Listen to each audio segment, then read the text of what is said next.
Ada sebuah wilayah di Ukraina di mana mesin derusifikasi paling kuat telah diaktifkan.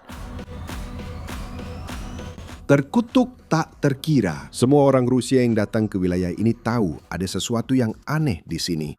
Mencekam, kuat. Mesin-mesin di langit dan di darat sedang berburu. Mereka yang di belakang garis depan tahu rekan-rekannya di depan tak akan kembali. Ini adalah tempat yang paling diburu di Ukraina.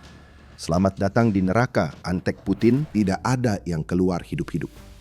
Wilayah terkutuk itu adalah Pokrovsk dan rencana besar Ukraina adalah menciptakan zona maut luas yang membentang 100 km atau lebih dari garis depan. Ini soal menimbulkan kematian dan menghancurkan logistik Rusia di wilayah itu, seperti diungkapkan Komandan Korps Serbu Udara ke-7 Ukraina, Yevhen Lasechuk, dalam wawancara eksklusif dengan Militan. Menurut Leshchuk, tujuannya adalah memutus pergerakan musuh di belakang garis depan dengan menargetkan logistik lewat drone jarak menengah. Sambil mempertahankan zona maut penuh drone FPV di dekat garis depan, tentara Rusia yang melancarkan serangan ke arah Pokrovsk terus dihancurkan. Terkutuk pun bukan kata yang tepat untuk apa yang akan menimpa Rusia. Maut dari langit akan mulai menghujani wilayah Pokrovsk di mana tentara Rusia mengira mereka aman.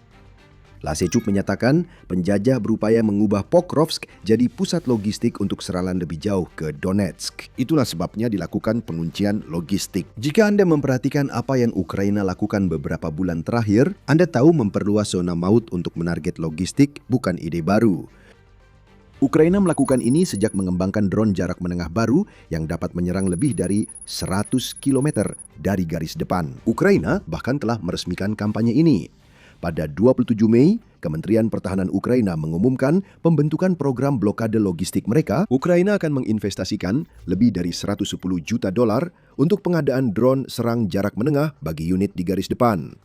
Sistem Point E mendistribusikan dana ke brigad terbaik, memungkinkan mereka melakukan lebih banyak serangan jarak menengah yang melumpuhkan logistik Rusia. Itulah rencana yang lebih luas. Di Pokrovsk, Lasechuk ingin memanfaatkan program ini untuk menciptakan zona maut yang luas agar kota tersebut sulit dipakai Rusia sebagai pusat logistik. Lasechuk akan terinspirasi oleh pencapaian program penguncian logistik terhadap Crimea yang diduduki. Di semenanjung itu terjadi kekurangan bahan bakar dan pemadaman listrik bergilir akibat serangan ke pembangkit listrik di Crimea. Jembatan dibom hingga hancur dan senjata dan konvoi pasokan dihancurkan sebelum sampai ke Crimea. Lasechuk ingin mencapai hasil yang sama dengan zona pembunuhan 100 km di Pokrovsk. Mengubah Pokrovsk jadi kota hantu menakutkan. Tak ada yang berani masuk karena takut drone Ukraina mengubah mereka jadi debu sebelum mendekati garis depan. Menghentikan masuknya amunisi, personel dan peralatan ke Pokrovsk sangat penting. Namun yang terutama ditargetkan Lasechuk adalah personelnya. Dia menyebut taktik utama Rusia adalah memindahkan orang ke Pokrovsk lalu menyusupkan mereka ke Donetsk, seringkali dalam kelompok sekecil 2 orang. Strategi infiltrasi ini bukanlah hal baru. Rusia memakai strategi ini sejak 2025 karena drone FPV Ukraina mengubah serangan mekanis besar menjadi pertempuran berdarah dengan kerugian peralatan dan personel lebih besar dari yang bisa Rusia tangani. Jadi, kelompok infiltrasi masuk diam-diam. Mereka sebenarnya tidak merebut wilayah. Mereka menduduki sedikit wilayah, bersembunyi menanti bantuan yang seringkali tidak pernah datang. Tapi ada tujuan di balik strategi itu. Rusia memanfaatkan setiap keberhasilan penyusupan sekecil apapun untuk propaganda. Putin dapat membahas Rusia merebut wilayah, padahal sebenarnya mereka hanya punya sedikit tentara yang bersembunyi. Penyusupan ini juga bertujuan membuat Ukraina kewalahan. Tidak ada satu garis depan pun. Puluhan tempat persembunyian harus ditemukan dan dihancurkan. Rusia telah mengembangkan strategi infiltrasi ini. Forbes dalam artikel Juni menyebut penyusup Rusia kini masuk sedalam mungkin ke zona pembunuhan, mendirikan pos terdepan untuk meluncurkan drone ke pasukan Ukraina. Persediaan mereka terbatas. Ketika drone habis, para penyusup tidak bisa melakukan apa-apa selain duduk dan menunggu. Namun, kekacauan yang terjadi sudah menimbulkan masalah besar bagi Ukraina. Zona pembunuhan sepanjang 100 km di Pokrovsk dibuat untuk mengatasi masalah tersebut. Lasechuk menyatakan Ukraina kini bertujuan menghancurkan penyusup saat mereka masih terkonsentrasi di area belakang daripada membiarkan mereka mendekat ke garis depan untuk mencoba infiltrasi. Karena itu, zona pembunuhan sepanjang 100 km sangat penting di sini. Kombinasi drone jarak menengah, artileri roket, dan artileri meriam jarak jauh akan mengirimkan maut dari langit ke Pokrovsk, menghancurkan tentara, persediaan, dan jalur logistik sekaligus. Bayangkan kamu adalah tentara Rusia sekarang. Kamu tak akan tahu kabar ini karena komandanmu menyembunyikan banyak informasi darimu karena mereka ingin kamu jadi prajurit kecil patuh tanpa banyak tanya. Tapi kamu tahu, Pokrovsk itu zona kematian. Kamerat demi kamerat sudah mati mencoba merebut kota itu. Kamu tahu garis depan penuh drone yang bisa menghancurkanmu seketika. Namun, kamu tetap merasa aman karena masih di lini belakang dan belum ada perintah untuk menerobos ke garis depan. Untuk sesaat, kamu merasa tenang dan kamu mendengarnya. Dengungan sebuah drone. Kamu sempat mengira unit drone di dekatmu mengirim drone untuk membombardir posisi Ukraina. Lalu kamu mendengar ledakan itu. Satu lagi menyusul. Lalu satu lagi. Kamu diserang di tempat yang kamu anggap aman saat drone atau roket mengarah padamu. Kamu baru menyadarinya saat semuanya sudah terlambat. Kamu kini berada di wilayah yang paling diburu di Ukraina dan kamu tidak akan keluar hidup-hidup. Sekarang pertanyaan besarnya, berapa lama lagi sampai Ukraina bisa mengoperasikan zona pembunuhan sepanjang 100 km ini? Ukraina sudah berada di jalur yang tepat. Korps Serangan Udara ke-7 tampaknya sudah hampir memiliki semua yang dibutuhkan untuk mewujudkan prediksi Lasechuk. Militani melaporkan korps telah membentuk struktur staf dan organisasi untuk mengerahkan drone jarak menengah dengan hulu ledak ringan, sedang, dan berat sesuai kebutuhan. Ini cerdas. Artinya, korps bisa mengidentifikasi target dan menentukan kekuatan tembakan yang diperlukan untuk menghancurkan. Korps tidak akan membuang-buang drone yang lebih kuat untuk target yang cukup dihancurkan dengan beberapa kilogram bahan peledak. Pada 7 Juli, dilaporkan bahwa korps telah menerima persediaan drone FP2 dan sudah menggunakannya untuk melakukan serangan yang berhasil terhadap penjajah di arah Pokrovsk. Drone seperti itu dibutuhkan untuk menciptakan zona pembantaian seperti yang dikatakan Lasechuk akan terjadi. Kini bisa mengangkut hulu ledak 200 kg usai peningkatan Mei lalu. Drone-drone buatan Firepoint ini mampu menempuh jarak hingga 370 km sambil membawa muatan berat. Kami membayangkan drone ini akan dipakai Korps Serbu Udara ke-7 untuk menghancurkan sasaran yang diperkuat jauh di belakang garis musuh. Diduga, drone serang jarak menengah lain akan ditambah ke persenjataan korps atau mungkin sudah tiba namun belum diumumkan. Intinya, Korps Serbu ke-7 kini sudah punya drone serang jarak menengah. Jadi, zona maut 100 km sudah aktif meskipun belum seluas yang menurut Lasechuk nantinya akan terbentuk. Inilah yang akan dialami penjajah di wilayah Pokrovsk. Ukraina akan membangun zona maut berlapis agar Rusia sulit memakai Pokrovsk sebagai pusat logistik atau maju di garis depan. Pertama, ada jenis zona maut yang kini sudah dikenal banyak orang. Membentang hingga 30 km dari garis depan, jenis zona maut ini dipenuhi dengan drone FPV bersama pertahanan lain yang dibuat untuk memperlambat tentara Rusia. Parit anti-tank, kawat berduri, ranjau, dan gigi naga adalah bagian dari pertahanan di zona maut tradisional. Selain membunuh tentara Rusia yang maju langsung, pertahanan juga dapat digunakan untuk mengarahkan tentara ke jalur yang akan membawa mereka langsung ke dalam jebakan. Zona maut seperti ini akan tetap ada di Pokrovsk. Mereka hanya akan digabung dengan zona pembunuhan baru, sekitar 30-100 km dari garis depan, di mana drone jarak menengah melancarkan serangan. Inilah tempat drone seperti FP2 berperan. Mereka akan menyerang logistik, pos komando, konsentrasi pasukan, dan lainnya. Akibatnya, serangan di garis depan melemah. Zona pembunuhan sepanjang 30 km tetap berfungsi sesuai namanya, namun akan menghadapi tekanan yang lebih kecil dari para penyusup. Pertahanan akan lebih tahan lama, dan tentara Ukraina di garis depan bisa tetap di posisi karena hanya sedikit tentara yang berhasil menembus.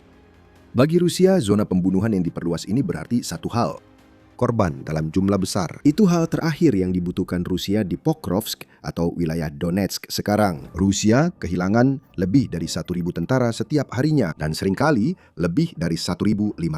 Karena pada periode itu, Rusia kehilangan 1.600 tentara akibat tewas atau terluka. Serangan di Donetsk juga berjalan buruk. Bahkan sebelum zona maut Pokrovsk sepanjang 100 km terbentuk, pasukan Rusia harus mengorbankan lebih dari 400 tentara untuk setiap kilometer persegi yang mereka kuasai di Donetsk. Menurut Panglima Tertinggi Angkatan Bersenjata Ukraina yang akan segera diganti, Oleksandr Syrskyi, dilaporkan oleh RBC Ukraine pada 14 Juli. Zona mematikan Pokrovsk yang baru ini hanya akan membuat angka-angka ini semakin buruk bagi Rusia. Tapi ada masalah besar yang belum kita hadapi. Bukankah Rusia sudah merebut Pokrovsk? Dan jika memang begitu, bagaimana Ukraina bisa membangun zona mematikan di wilayah itu? Kami akan segera menjawab pertanyaan itu dan menjelaskan apa itu zona mematikan sepanjang 100 km. Sebelum lanjut, ini pengingat bahwa Anda menonton acara militer. Jika Anda mendapat manfaat dari saluran kami, jangan lupa berlangganan dan aktifkan notifikasi untuk melihat video kami begitu dipublikasikan.